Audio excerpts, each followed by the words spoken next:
Hello guys, मैंने गणित विषय कक्षा 10 के प्री बोर्ड व बोर्ड परीक्षा को ध्यान में रखते हुए अति लघु उत्तरीय प्रश्नों का एक सेट बनाया है जो परीक्षा में अवश्य आ सकते हैं। पार्ट 1 प्रस्तुत कर रहा हूं जिसमें 27 प्रश्न हैं। पार्ट 2 में 18 प्रश्न होंगे। प्रश्न 1 है, संख्या 200 को 2 की पावर n इंटू 5 की पावर m के रूप में व्यक्त कीजिए। हल 200 के अभाज्य गुणनखंड करेंगे। 200 बराबर 2 गुणा 2 गुणा 2 गुणा 5 गुणा 5। तो 2 3 बार है 2 की पावर 3 इंटू 5 2 बार है 5 की पावर 2। इसको आगे वीडियो में समझेंगे। 200 इसके अभाज्य गुणनखंड करे हैं तो इसको हम इस तरह से लिखेंगे। इसके इकाई के अंक में शून्य है तो इसमें 5 का भाग चला जाएगा। 5 का भाग 20 में दो, 5 को 20 और 5 शून्य शून्य। फिर इसके इकाई के अंक में शून्य है, फिर इसमें 5 का भाग चला जाएगा। 5 अठा 40। अब यहाँ पर इकाई का अंक या अंक केवल 8 है, इसमें 2 का भाग चला जाता है। भाग के नियम को मैंने आपको अच्छी तरह से बता रखा है। वीडियो भाग के नियम वाली वीडियो को देखिएगा, आपको सब समझ में आ जाएगा। 2 की 2 दूना 4 और 2 एकम 2। इसके गुणनखंड क्या हो गए? 200 को हम 5 है इसमें 2 बार और 2 है इसमें 1 2 3 बार। तो ये हो गया 5 की पावर 2 इंटू 2 की पावर 3। इसको हम a की पावर n और b की पावर m के रूप में लिख सकते हैं। इस तरह से इसका आंसर ये है। 5 का 40 कैसे आया है? 200 में हमने 5 का भाग देना है। 5 का भाग दो, 5 को 20 और शून्य लगा दिया है, 40 आ गया। तो इस 40 को हमने यहाँ रख दिया है। अब 40 में फिर 5 का भाग देना, यहाँ से आगे तो आपको आना ही चाहिए, आता होगा। 5 अठा 40। तो उसके बाद हमने 8 ए रख दिया। उसके बाद ये प्रक्रिया आप लोग भी कर सकते हैं। किसी घटना के घटित होने की प्रायिकता 0.3 है तो उस घटना के घटित नहीं होने की प्रायिकता क्या है? हल घटना के घटित नहीं होने की प्रायिकता Pe बराबर P डैश बराबर 1 माइनस Pe 1 माइनस 0.3। आंसर है 0.7। ये कैसे आया? एक को एक के आगे भी हमको दशमलव लगाना पड़ेगा, 1.0 और दशमलव के ठीक नीचे दशमलव बिंदु लगाना है 0.3। तब हम घटाएंगे, 10 में से 3 घटा के 7 आ गया और 0 को 0.7। एक पासे को एक बार फेंका जाता है, एक सम संख्या आने की प्रायिकता ज्ञात कीजिए। हल है, सम संख्या आने की प्रायिकता पासे में 1 2 3 4 5 6 लिखा होता है, बिंदु लगे रहते हैं। इसमें 2 4 6 सम हैं तो अनुकूल परिणामों की संख्या हो गई 3 और कुल संभव परिणाम हो गए 6। 3/6 हुआ इसका प्रायिकता। इसको सरल करेंगे तो आंसर होगा 1/2। किसी घटना की प्रायिकता 0 से बड़ी या उसके बराबर होती है तथा 1 से छोटी या उसके बराबर होती है। अगला प्रश्न है, ऐसे सभी वृत्त जिनका केंद्र एक ही बिंदु होता है, आंसर में आ गया संकेंद्रीय वृत्त कहलाते हैं। जैसे चित्र में दिखा रखा है, 3 वृत्त बना रखे हैं, उनका एक ही केंद्र है।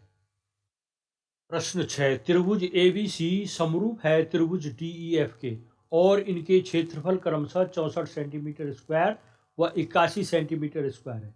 यदि EF बराबर 18 सेंटीमीटर हो तो BC ज्ञात कीजिए। तो इसको वीडियो में हम समझते हैं। देखा इसमें देखा त्रिभुजों के क्षेत्रफलों का अनुपात बराबर संगत भुजाओं के वर्गों का अनुपात होता है और वो मान दे रखा है। त्रिभुजों के क्षेत्रफलों का अनुपात दे रखा है उन्होंने 64/81 और BC का स्क्वायर और EF का स्क्वायर। इसमें एक भुजा का मान 64/81 दे रखा है, BC का स्क्वायर भुजा 18 दे रखी है, इसका भी स्क्वायर लगा। अब यहाँ पर आगे कैसे करते हैं? वर्गमूल निकालने पर दोनों तरफ है जो बराबर के, उनका वर्गमूल निकालने पर करते हैं। यहाँ पर समझने वाली बात है, बच्चे समझ नहीं पाते हैं। 64 का वर्गमूल निकालना, तो वर्गमूल का चिन्ह लगाना पड़ेगा, तभी हम उसका वर्गमूल निकालेंगे। इसका मतलब हमने 64 और 81 का वर्गमूल निकालना है। इधर भी वर्गमूल का साइन तो लगा रहे, ऐसा बोला ना हमने, इस तरह से बोला कि वर्गमूल निकालने पर वर्गमूल का चिन्ह लगा दिया। अब यहाँ पर संख्या, इस संख्या का वर्गमूल, इसका वर्गमूल तो निकाल सकते हैं, लेकिन इसका वर्गमूल कैसे निकालेंगे? हैं? क्या करेंगे इसमें? इधर तो 64 का वर्गमूल कितना होता है? 8 8 64, 8 हो गया। 81 का वर्गमूल 9 9 81 9 हो गया। यहाँ पर सीधे हम BC भुजा लिख देते हैं, सीधे BC क्यों लिख देंगे? ये 2 है ना, BC की घात 2, ये अनुरूप के साइन को हम 1/2 के रूप में लिख सकते हैं। तो इसको 2 गुणा 1/2 कर देंगे। ये 2 से 2 कट गया, 20, इस किसी की पावर 1 का मान वही होता है, तो उसको लिखने की जरूरत नहीं, ये BC हो जाएगा। कुल क्या हो जाएगा? ये हो जाएगा BC। इस तरह से यहाँ पर ये BC लिख दिया बटे, इसी तरह 18 का स्क्वायर और उसको गुणा 1/2 कर देना है। 2 से 2 कट गया, 2 1 2। अब ये फिर 1 आ गया, 18 की पावर 1 माने 18, 1 लिखने की जरूरत नहीं पड़ती, ना आगे ना ऊपर। इस तरह से ये हो गया। यहाँ पर समझ गया आप? इस तरह से इसको हल किया जाता है। उसके बाद 9BC बच्चों गुणा करने पर 9BC बराबर 18 को 8 से गुणा करना है। BC बराबर कितना हो गया? 18 गुणा 8 है जो, ये 9 को हर में चला जाएगा। अभी तक गुणा में, पक्षांतर करने पे हर में चला जाएगा, और 9 दूना 18। तो अब हमारे पास 8 और गुणा और 2, मैंने 8 का 2 से गुणा कर दो। ये BC का मान कितना आ गया? 16 सेंटीमीटर। प्रश्न 7, यदि tan A बराबर cot B तो सिद्ध कीजिए कि A + B बराबर 90 डिग्री। हल दिया है tan A बराबर cot B।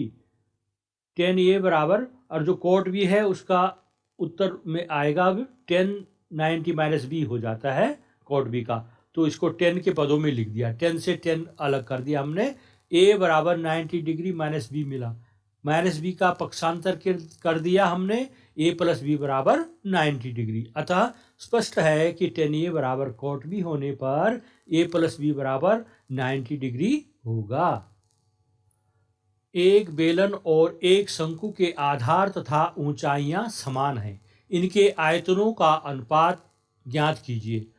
हल, बेलन का आयतन होता है πr² और शंकु का आयतन होता है 1/3 πr²। इनका अनुपात रखेंगे, बेलन का अनुपात बटे शंकु का आयतन बराबर πr² बटे 1/3 πr²।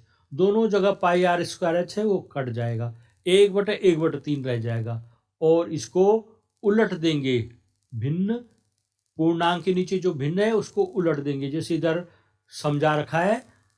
1/3 बराबर 1 गुणा 3/1 हो जाएगा, 3/1, और 3:1 इसका उत्तर आएगा। प्रश्न 9 है, उस घनाभ का आयतन ज्ञात कीजिए जिसकी भुजाएं 5 सेंटीमीटर, 8 सेंटीमीटर और 12 सेंटीमीटर है। घनाभ का आयतन का सूत्र होता है लंबाई गुणा चौड़ाई गुणा ऊंचाई। तो यहाँ पर हो जाएगा 5 गुणा 8 गुणा 12, 5 8 40, 40 को 12 से गुणा कर दे, 12 0 0, 12 चौको 48, तो 480 सेंटीमीटर घन सेंटीमीटर का आयतन होगा। प्रश्न 10 है, यदि आंकड़ों का बहुलक और समांतर माध्य क्रमशः 70 तथा 100 है तो माध्यिका ज्ञात कीजिए। बहुलक बराबर 3 गुणा माध्यिका ऋण 2 गुणा समांतर माध्य होता है।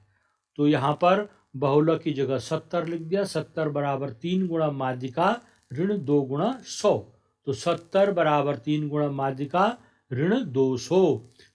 200 का पक्षांतर करेंगे, 70 में जोड़ देंगे 270 गुणा बराबर 3 गुणा माध्यिका, माध्यिका बराबर 270/3, 3 से 270 में भाग देके 90 आता है, तो माध्यिका हो गई 90। प्रश्न 11, A1 A2 A3 AN का हल। समांतर माध्य A है तो A का मान ज्ञात कीजिए। समांतर माध्य A बराबर A1 प्लस A2, बीच में इनमें प्लस होना चाहिए था। इन पदों का योग बटे पदों की संख्या लिख देनी है। प्रश्न 12 है, बहुलक ज्ञात कीजिए। 6, 9, 8, 7, 6, 7, 3, 6, 5, 6, 4 है। इनको आरोही क्रम में लिखना है, अर्थात छोटे से बड़ी बढ़ते हुए क्रम में लिखना है। लिखा हुआ है 3, 4, 5, 6, 6, 6, 7, 7, 8, 9। स्पष्ट है 6 की आवृत्ति अधिकतम है, अतः बहुलक 6 है। 6 यहाँ पर 4 बार आ रखा है ना। प्रश्न 13, माध्य, माध्यिका तथा बहुलक के बीच संबंध लिखिए। हल है इसका, बहुलक बराबर 3 गुणा माध्यिका ऋण 2 गुणा माध्य। प्रश्न 14, दिए गए बारंबारता बंटन सारणी में x तथा y के मान ज्ञात कीजिए। ये वर्गमंत्राल बारंबारता और संचयी बारंबारता लिखी हुई। यहाँ पर एक अज्ञात राशि x है और एक y है। वर्ग अंतराल 10-20 की बारंबारता x और संचयी बारंबारता 15 है, अतः 5 धन x बराबर 15। इसको बोर्ड में समझा रखा है मैंने, उसको वहां पर देख लीजिएगा। एक प्रश्न ये है, वर्ग अंतराल बारंबारता और संचयी बारंबारता, इसमें इस सारणी में दे रखा है 0, 10, 5 और 5 बारंबारता और संचयी बारंबारता। 10-20 के लिए x, इसका मान ज्ञात करना है। यहाँ पर अज्ञात राशि है, ये 15 लिखा हुआ है। इसमें फिर इस वाले में y, इसको ज्ञात करना है, और इसमें लास्ट में 15 और इसका योग। अब हमको इसमें x का मान ज्ञात करना है। हम जानते हैं कि जो ये पहला है, इसका बारंबारता और संचयी बारंबारता एक ही संख्या होती है, वो 5 है यहाँ पर। अब उसके बाद जब दूसरी बार आते हैं तो इसका जोड़ करते हैं, 5 में जोड़ते हैं अगला पद, मतलब यहाँ पर जो लिखा होगा वो जोड़ के बराबर आना चाहिए इतना, तो बराबर हो गया 15। अब इस समीकरण से हम इसको हल कर सकते हैं, x का मान निकाल सकते हैं। x बराबर ये 15 है, ये 5 यहाँ पर है, इसका पक्षांतर कर दीजिए। 15 में से 5 घटा के 10, x का मान कितना आ गया यहाँ पर 10, यहाँ पर 10 होगा। ये 5, 5, 10, 5 और 10, 15 इस तरह से होगा। अब अगला हमारे पास है y का मान ज्ञात करना है। अब यहाँ पर 20 में 15 में 20 जोड़ देंगे तो y का मान आ जाता है। तो 15 में 20 जोड़ दें तो y का मान आएगा, अर्थात इसमें इसको जोड़ेंगे तो ये इस वाले का मान आता है। यहाँ पर y लिखा है तो y का मान आ जाएगा। 15 20 होता है 35, तो y का मान हो गया यहाँ पर 35। तो प्रश्न 15 है, द्विघात बहुपद 3x² - x - 4 = 0 के शून्यक ज्ञात कीजिए। यहाँ पर ये हल कर रखा है, आगे इस वीडियो में भी देखेंगे। तो सीधे हम वीडियो में चलते हैं। एक समीकरण 3x² - x - 4 इसका मूल हमको ज्ञात करने हैं। तो कैसे करते हैं, इसकी तुलना मानक समीकरण से। ये मानक समीकरण है, ax² + bx + c मानक समीकरण। अब इसमें तुलना करने पर a के सामने क्या है, a बराबर 1, b के सामने क्या है -1, कुछ संख्या कुछ नहीं तो एक संख्या मानते होंगे, और c की जगह कितना है -4। ये हो गया हमारे। हमको AC पता करना है। AC क्या है, a गुणा c, कितना हो गया 1 गुणा ऋण 4, तो -4 इसका आ गया। सॉरी, a की जगह 3, a की जगह 3 है, 3 चौको 12, यहाँ पर हो जाएगा 12 -12। अब बाकी गुणनखंड करने हैं, जो यहाँ पर संख्या 1 आ जाए, b बराबर 1 है ना, तो 12 के गुणनखंड क्या होते हैं, 6 2 12 होता है, लेकिन 6 में से 2 घटा के 4 आता है। 4 3 12 होता है, 4 3 12, 4 और 3, इसके 2 गुणनखंड हो गए 4 और 3। अब ऐसे गुणनखंड करने हमने जो माइनस में भी आए, तो माइनस में बड़ी संख्या को लिख दे, -4 और इसको 3, इनके बीच में प्लस का साइन लगा दो, और इनमें लगा दो x है, ये x जो ये 2 पद हैं, ये जो -x है, इस -x के 2 पदों में हमने इसको डिवाइड कर दिया। इसके कुल 4 पद बनाने हैं हमने, तो ये माइनस एक्स है जहां पर, वहां पर हमको माइनस 4x प्लस 3x लिखना। एक बार और समझ लीजिए, ए एक्स स्क्वायर ए बराबर 3 है और सी बराबर 4, 3 चौको 12 हो गया। अब 12 के ऐसे गुणनखंड करने हैं कि जो एक आ जाए, उनके जोड़ने पर घटाने। तो 4 3 12 को हमने देखा, तो 4 में से 3 घटा के, है ना, तो इसका मतलब ये सही है। तो 4x और 3x लिख देना, उसको चिन्ह का भी ध्यान रखना है। ये माइनस, आप इसको यहां पर रख दीजिए, 3x square minus 4x plus 3x minus 4 equal to 0। ये हमने यहां पर रख दिया है। इसके जोड़े बनाना है। इसमें कॉमन क्या है, तो 3x माइनस, बोलिए 4 यहां रख दिया। ठीक है, यहां पर कुछ कॉमन नहीं है, तो एक तो हमेशा सबके साथ, ये यहां पर हो गया। अब यहां पर भी या यहां पर भी एक जैसी संख्या है, व्यंजक है, इसको एक बार लिख लीजिए, 3x माइनस 4। जब हमने इसको लिखा ना, तो बच क्या गया, x बच गया, दूसरे ब्रैकेट में x लिख दिया, इसको लिख दिया तो बच क्या गया, रख दिया। अब इनके मान निकालना है, इसके बराबर 0 है, ये पहले इस वाले को लेना है। 3x minus 4 equal to 0, 3x equal to 4, पक्षांतर करने पर x इक्वल टू 4/3 नीचे आ जाएगा पक्षांतर करने। ये x का एक मान हो गया। दूसरा मान x का क्या हो जाएगा, x प्लस 1 बराबर 0, x प्लस 1 बराबर 0, तो x बराबर पक्षांतर कर दिए, तो x के दो मान हो गए, एक मान ये, एक मान। प्रश्न 16, बहुपद के शून्यकों का योगफल 4 है, तो a का मान ज्ञात कीजिए। शून्यकों का योगफल बराबर सूत्र होता है माइनस एक्स का गुणांक बटे x की घात 2 का गुणांक। योगफल है 4, 4 बराबर, और शून्यकों का x का गुणांक है -8 और a का मान निकालना है हमने, तो ये 4a बराबर हो जाएगा -8, तो a बराबर हो जाएगा -8/4 और इसका आंसर हो जाएगा -2। अगला है प्रश्न 17, यदि पहली संख्या 408 और दूसरी संख्या 96 का HCF 24 है, तो LCM ज्ञात कीजिए। हल, पहली संख्या गुणा दूसरी संख्या बराबर HCF इंटू LCM। 408 गुणा 96 बराबर 24 धन गुणा LCM, तो 408 गुणा 96 बटे 24 बराबर LCM। 24 का भाग 96 में देंगे, 24 चौको 96, तो 408 और 4 को गुणा कर देंगे, LCM बराबर हो जाएगा 4 8 32, 4 0 0, 4 चौको 16, 1632। प्रश्न 18 है, द्विघात समीकरण का मानक रूप लिखिए। हल होगा, द्विघात समीकरण का मानक रूप ax की घात 2 प्लस bx प्लस c बराबर 0 होता है, जहां a b c वास्तविक संख्याएं हैं और a कभी भी 0 नहीं होगा, तभी वह द्विघात समीकरण होगा। a का 0 होने पर x की घात 2 क्या होगा, 0 हो जाएगा, वो वाला पद उसमें होगा ही नहीं, तो वह द्विघात समीकरण नहीं बन पाएगा।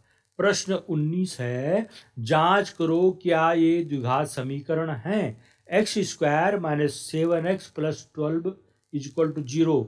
हल है, इसमें x की घात 2 का एक पद है इसमें, अर्थात x की अधिकतम घात यहाँ पर 2 है, अतः यह द्विघात समीकरण होगा।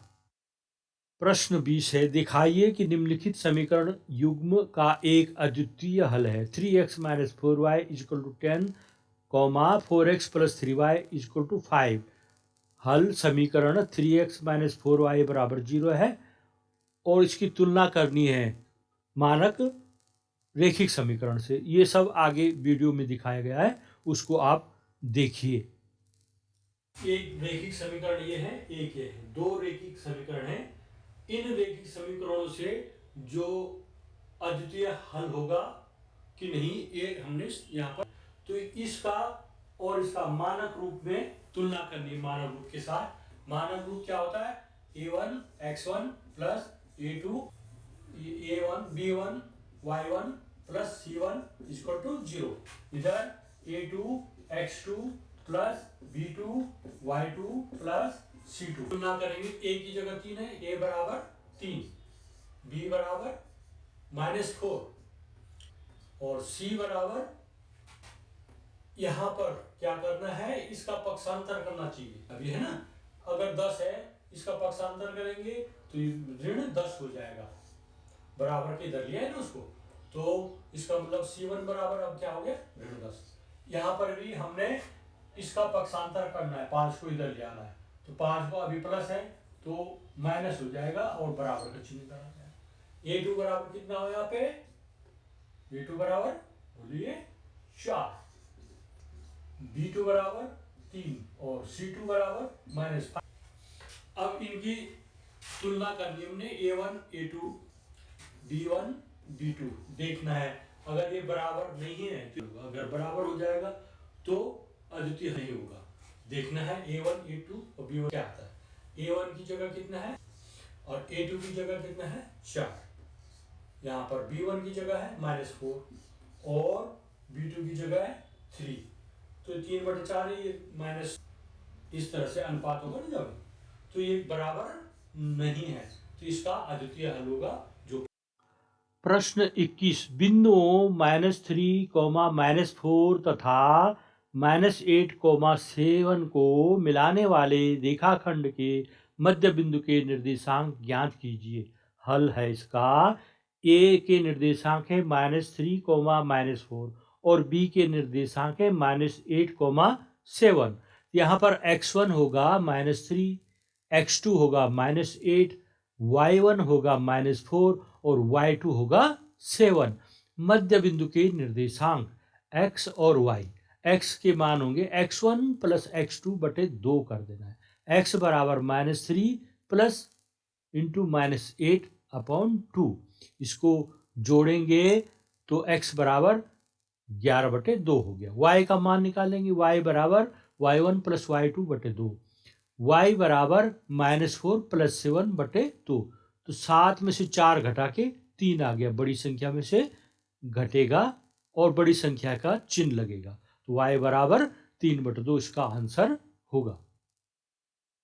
प्रश्न 22, के का मान ज्ञात कीजिए। यदि द्विघात समीकरण के x² - 12x + 4 = 0 के मूल बराबर हैं, इसको सीधे हम वीडियो से समझते हैं। एक समीकरण है के x² - 12x + 4, इसके के का मान यहाँ पर बताना है और इसके मूल बराबर हैं। जब मूल बराबर है तो जो इसका विविक्त का d होगा वो क्या होगा, d बराबर 0 डिटरमिनेंट या विविक्त। अब हमको यहाँ पर d बराबर होता है b² - 4ac और ये किसके, d के बराबर 0 है, तो b² - ac बराबर 0 होगा। अब हमने b और a और c के मान ज्ञात, इसकी तुलना करेंगे मानक समीकरण से, ये x² + bx + c से, इस पर a की जगह कितना आ गया, k, तो k का स्क्वायर हो गया, -4 a की जगह कितना आ गया, नहीं 4 b की जगह, सॉरी b की जगह 12 है, -12 का स्क्वायर और 4 a की जगह k और c की जगह 4 आ गया, मल्टीप्लाई कर। अब 12 का स्क्वायर कितना होता है, 144, ये 4 चौको 16 के हो गया, बराबर 0। अब इसका पक्षांतर कर दीजिए, 144 बराबर 16 के हो गया, तो के का मान कितना आ जाएगा, इसको 16 से भाग दे देंगे, के के साथ गुणा है ना तो भाग में चला जाएगा, 16 का पहाड़ा बोलो, 16 9 144, के का मान कितना आ गया। प्रश्न 25, प्रथम 10 प्राकृतिक संख्याओं का योग ज्ञात कीजिए। प्रथम 10 प्राकृतिक संख्या क्या होगी, 1 2 3 4 5 6 7 8 9 10। इसमें a मैंने पहला पद a बराबर है 1 और d क्या हो जाएगा, दूसरे में से पहले को घटा दो, 2 ऋण 1 मैंने 1 और n हो गया यहाँ पर कुल 10 संख्याएं, तो Sn संख्याओं का योग बराबर होगा n/2 2a + n-1 into d। n की जगह 10 रख दिया, 10/2, 2 × 1 धन n की जगह 10, 10 ऋण 1 और d की जगह 1 रख दिया हमने, तो ये 10/2 मैंने 5 हो गया, 2 × 2 और 10 में से 1 घटा के 9 आ गया, 9 एकम 9, 9 और 2 11, 11 को 5 से गुणा कर देना है, 11 पंजे 55। प्रश्न 26, समांतर श्रेणी 3/2, 1/2, ऋण 1/2, ऋण 3/2 के लिए प्रथम पद सर्वांतर ज्ञात कीजिए। प्रथम पद तो सबको पता रहता है, जो सबसे पहले लिखा है वही तो प्रथम पद हुआ, तो ए बराबर हो गया 3/2, और डी में सर्वांतर डिफरेंस क्या होगा, दूसरे पद में से पहले पद को हमने घटा देना है, 1/2 माइनस 3/2, तो कितना हो जाएगा 2, यहाँ पर हमने लसा लिख देना है, हर को एक बार 2 लिख देना हर के नीचे, और ऊपर 1 माइनस 3 हो जाएगा, तो 3 में से 1 घटा के 2 आ गया, तो -2/2 हो गया। इसको सरल करेंगे, 2 एकम 2, तो -1 इसका आंसर हो गया। प्रश्न संख्या 27 है, संख्या 500 को 2 की घात n इंटू 5 की घात m के रूप में व्यक्त कीजिए। हल है 500 के अभाज्य गुणनखंड करेंगे, तो यहाँ पर ये मैंने 500 के अभाज्य गुणनखंड कर रखे हैं, इसको आगे सीधे वीडियो से देखते हैं। इसमें क्या करेंगे, हम अभाज्य संख्याओं का भाग देंगे। सबसे छोटी अभाज्य संख्या 2 है, 2 के बाद 3, 5, 7 इनका भाग देते रहेंगे, तो इसके इकाई अंक में 0 है, तो 2 का भाग इसमें चला जाएगा, 2 दूना 4, 1 बचा, 10 हो गया, 2 पंजे 10 और 2 शून्य, फिर 2 का भाग देंगे 4, ये 5 में से 4 घटा के 1 आया, 10 हो गया, 2 पंजे 10। अब इसके इकाई अंक में 5 हो गया, तो इसमें 5 का भाग जाएगा, 5 दूना 10 और ये 2 5 25 हो गया, 5 25 और 5 पंजे फिर 25, 5 कम 5। इस तरह से इसके अभाज्य गुणनखंड क्या हो गए, 500 के गुणनखंड हो गए 2 गुणा 2 गुणा 5 गुणा 5 गुणा 5। तो ये 2 कितनी बार है, 2 बार, 2 की पावर 2, 5 कितनी बार है, 1 2 3 बार, तो 2 5 की पावर 3 इसका। तो यहाँ पर ये कैसे हल किया है ये नहीं आ रहा है, वे बच्चे यहाँ देखेंगे, ये 500 है, 500 में हमने अभाज्य संख्या का ही भाग देना है, इतना ध्यान रखना आपने, 2 3 5 7 का ही भाग देना है। तो पहले हमने 2 का भाग दिया, यहाँ पर आप 2 का भाग दीजिए, 2 दूना 4, 5 में से 4 घटा के 1 आया था और 0 लगा दिया, 2 पंजे 10 और फिर 0 उतारा, यहाँ भी 0 लगा दिया, 250। जो ये भागफल में 250 आया है उसको हमने यहाँ पर लिख दिया। ये प्रक्रिया हमको मौखिक करनी होगी, आप बड़ी क्लासों में जा रखे हैं, इस प्रक्रिया को मौखिक करनी है, जिसको नहीं आता एक बार और सीख लीजिएगा। ये 250 है, अब 125 कैसे आया, 250, इसके फिर हमने किसका भाग देना है, या तो 2 का देना है या 3 का, चूंकि अभी इकाई अंक में 0 तो 2 का ही देते रहे हम, 2 एकम 2, 5 उतारा, फिर 2 दूना 4, 5 में से 4 घटा के 1 और 2 पंजे 10, तो आ गया 125। हमने 125 यहाँ लिख दिया ना। इस प्रक्रिया को मैं कैसे बोल रहा हूँ, यहाँ पर इसको ध्यान दीजिए, ये बोल रहा हूँ मैं यहाँ पे 2 2, अब ये 5 है, 2 दूना 4, यहाँ तो 5 है, 5 में से 4 घटा 1 आ गया, 1 और 0 लगा देने, जैसे ये 1 और 0 है ना, तो इसको 10 हो गया, और 2 पंजे 10, 2 पंजे 10, इस तरह से 125 आ गया। ये सब मौखिक क्रिया